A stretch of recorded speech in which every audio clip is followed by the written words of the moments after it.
Hello, আসসালামু আলাইকুম। আজ আমি দেখাবো কীভাবে আপনার ফোনের সিম 4G করবেন এবং ডাটা অন করবেন, কোনটার উপর ডাটা দিবেন, কোন সিমের উপর দেওয়া লাগবে, বা আপনি একটা সিম বন্ধ রাখবেন বা চালু রাখবেন।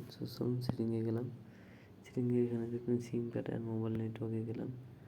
দেখতে পাচ্ছেন আমার এখানে দুটো রবি, একটা টেলিটক। তো আমি প্রথমে রবি দিয়ে দিলাম। এখানে যে আমি রবি অফ করে দিই, হ্যাঁ, তোর অফ যেহেতু অফ হবে না, কারণ অফ না হওয়ার কারণ আমার ডাটা 1 নম্বর দেওয়া আছে, তো আমি ডাটাটা 2 নম্বরে দিলাম। তাহলে দেখেন এখন রবি আমার অফ হবে। ঠিক আছে, এখন এই ভুলটা অনেকেই করেন, যে ডাটা যে অনেকেই ভাবেন যে কী ব্যাপার অফ হচ্ছে না কেন। তো আগে প্রথমে দেখতে হবে আমার ডাটাটা অন আছে কিসে।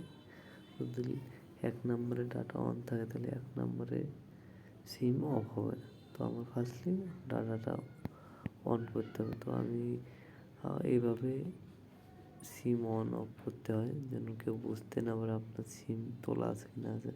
তো আবার ব্যাগে গেলে আবার আমি ডাটাটা 1 নম্বরে দিয়ে দিলাম। তাহলে ঠিক আছে, এখন 2 নম্বর ফাঁকা আছে, 2 নম্বরে আমি ডাটা অফ করলাম। এই 2 নম্বরগুলো বন্ধ হয়ে গেল। এই সমস্যাটা তো অনেকেই পড়েন, যে আগে লক্ষ্য রাখবেন যে ডাটাটা কোন সিমে আছে। যে সিমে ডাটা অন থাকবে ওই সিমটা অফ হবে না।